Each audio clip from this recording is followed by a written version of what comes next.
Tetapi apakah pendapatmu tentang ini? Seorang mempunyai 2 anak laki-laki. Ia pergi kepada anak yang sulung dan berkata, "Anakku, pergi dan bekerjalah hari ini dalam kebun anggur." Jawab anak itu, "Baik, Bapa." Tetapi ia tidak pergi. Lalu orang itu pergi kepada anak yang kedua dan berkata demikian juga. Dan anak itu menjawab, "Aku tidak mau." Tetapi kemudian ia menyesal lalu pergi juga. Siapakah di antara kedua orang itu yang melakukan kehendak ayahnya? Jawab mereka, "Yang terakhir." kata Yesus kepada mereka, Aku berkata kepadamu, sesungguhnya pemungut-pemungut cukai dan perempuan-perempuan sundal akan mendahului kamu masuk ke dalam kerajaan Allah. Sebab Yohanes datang untuk menunjukkan jalan kebenaran kepadamu, dan kamu tidak percaya kepadanya. Tetapi pemungut-pemungut cukai dan perempuan-perempuan sundal percaya kepadanya. Dan meskipun kamu melihatnya, tetapi kemudian kamu tidak menyesal, dan kamu tidak juga percaya kepadanya. Dengar. Shalom saudara, apa itu gengsi? Menurut Kamus Besar Bahasa Indonesia, gengsi adalah kehormatan dan pengaruh, harga diri, atau martabat seseorang. Seringkali seseorang lebih mempertahankan harga diri, mempertahankan gengsi, mempertahankan pengaruh, mempertahankan martabat, daripada hidup rohani. Padahal gengsi yang berlebihan adalah usaha untuk menutupi kelemahan dan kekurangan yang ada pada diri sendiri. Saudara, para imam-imam kepala dan tua-tua bangsa Yahudi adalah pemimpin-pemimpin agama yang digambarkan seperti anak sulung dalam kisah yang kita baca hari ini. Merekalah yang pertama-tama diberikan firman Tuhan. Tetapi sayang saudara, mereka tidak menindaklanjutinya dengan mempercayai firman itu, lalu melakukan kehendak sorga. Akibatnya, mereka tetap tinggal di luar kerajaan Allah. Hal sebaliknya terjadi pada para pemungut cukai dan perempuan sundal. Mereka adalah seperti anak kedua yang menyesali sikap berdosa mereka dan bertobat ketika firman menegur mereka. Orang yang dianggap berdosa, tidak rohani, dan suci ternyata lebih mudah bertobat dan percaya kepada Yesus.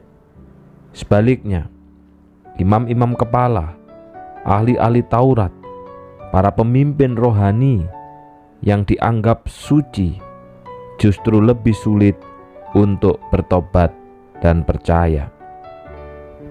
Dikatakan dalam ayat yang ke-32, sebab Yohanes datang untuk menunjukkan jalan kebenaran kepadamu, dan kamu tidak percaya kepadanya.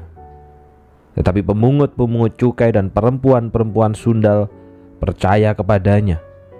Dan meskipun kamu melihatnya, tetapi kemudian kamu tidak menyesal, dan kamu tidak juga percaya kepadanya.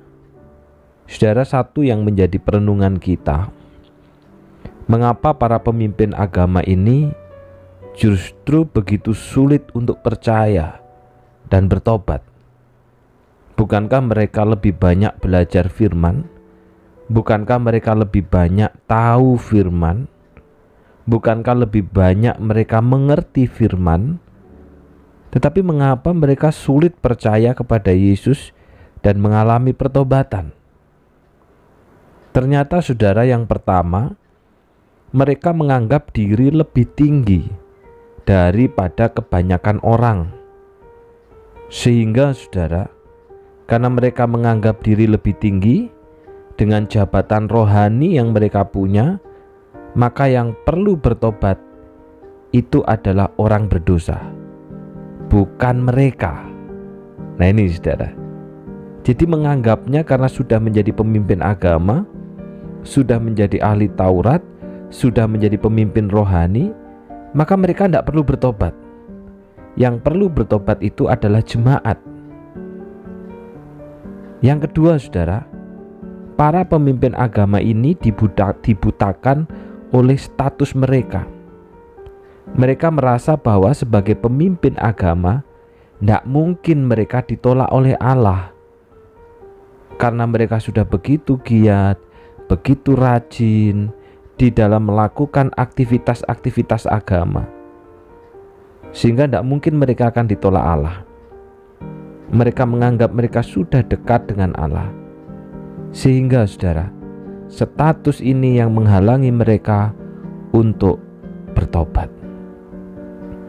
Dan ini juga menjadi teguran bagi persoalan pemimpin rohani zaman ini, baik itu pendeta seperti saya, baik itu penatua, baik itu pengurus komisi, baik itu aktivis-aktivis gereja, liturgis, pemain musik, singers.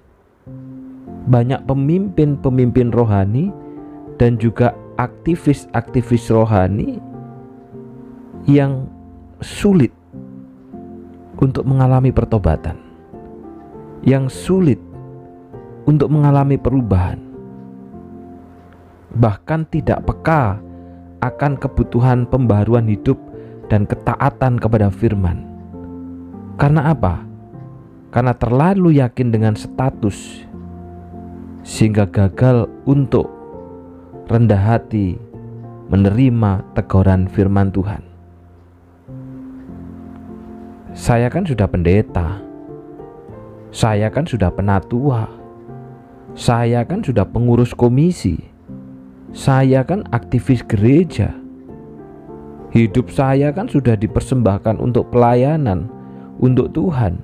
Hari-hari saya lebih banyak pelayanan di gereja. Berarti kan saya tidak perlu bertobat. Kan sudah rajin kebaktian dan pelayanan. Yang perlu bertobat adalah mereka yang tidak pernah ke gereja. Saudaraku, ini yang justru membuat para pemimpin-pemimpin rohani, pendeta, penatua, pengurus komisi, aktivis gereja justru sulit mengalami pertobatan. Padahal pertobatan dan pengudusan adalah untuk semua orang percaya, bukan hanya untuk status tertentu saja. Sehingga saudara, firman ini menegur kepada saya, khususnya sebagai seorang pendeta,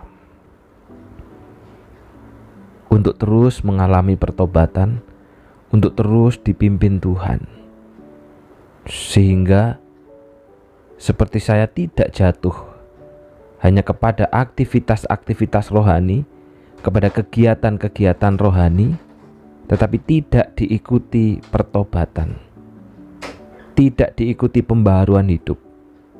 Pola pikir saya, hati saya, pikiran saya, keputusan saya masih sama seperti ketika dulu pertama kali menjadi orang Kristen.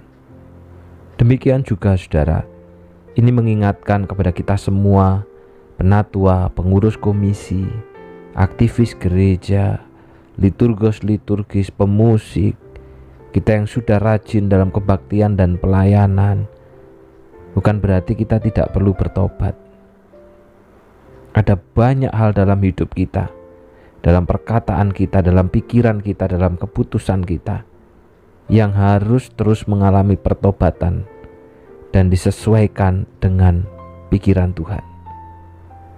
Karena apabila kita menganggap bahwa aktivitas rohani itu menghilangkan pertobatan, maka gereja akan dipimpin tidak secara rohani. Gereja akan dipimpin secara duniawi, karena para pemimpinnya tidak hidup rohani, hanya hidup dalam ritual rohani.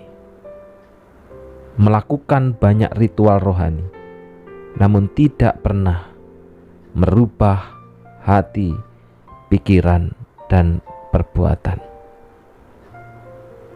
Karena itu saudara, ketika kita mempertahankan gengsi, kita akan kehilangan kerohanian. Ketika kita melepas gengsi, disitulah kerohanian akan datang, karena kita bersedia dipimpin Tuhan. Dalam pelayanan saudara, ada kalanya ketika saya melihat sesuatu, pingin rasanya untuk segera menegur, segera mengingatkan. Tetapi saya ingat firman Tuhan berkata, cepat untuk mendengar, lambat untuk berkata-kata. Karena itu saya terus mengalami proses pertobatan, supaya tidak cepat berkata-kata dan lambat untuk mendengar. Tetapi karena saya mau bertobat, saya balik. Saya belajar untuk cepat mendengar dan lambat berkata-kata. Mari saudara, kita terus mengalami pertobatan dan perubahan hidup di dalam hidup kita. Bukan hanya hidup di dalam ritual rohani, tetapi hidup rohani. Bukan hanya banyak melakukan ritual rohani, tetapi tidak pernah mengalami perubahan hati. Mari kita berdoa. Bapa yang di surga, hari ini firman-Mu mengingatkan, terlalu banyak dalam hidup kami, karena kami sudah melakukan ritual-ritual rohani, maka kami lupa untuk hidup secara rohani. Terlalu banyak kami menganggap bahwa ketika kami sudah rajin kebaktian dan pelayanan, maka tidak perlu ada pertobatan. Hari ini kami diingatkan Tuhan, bukalah hati kami bahwa baik itu pendeta, penatua, pengurus komisi, aktivis gereja, liturgis, singers, semuanya tetap perlu terus berada di dalam proses pengudusan dan pertobatan, supaya gereja Tuhan dipimpin secara rohani, karena kami semua, para pemimpinnya, hidup secara rohani dan bukan hanya hidup dalam ritual rohani. Biarlah makin banyak kami melakukan ritual rohani, makin banyak pula perubahan hati. Makin banyak kami melakukan pelayanan, maka makin banyak pertobatan di dalam perbuatan. Tolonglah setiap kami Bapa, supaya kami belajar melepas hal-hal yang kami anggap benar, hal-hal yang kami anggap baik sebagai gengsi, tetapi itu tidak sesuai dengan firman-Mu.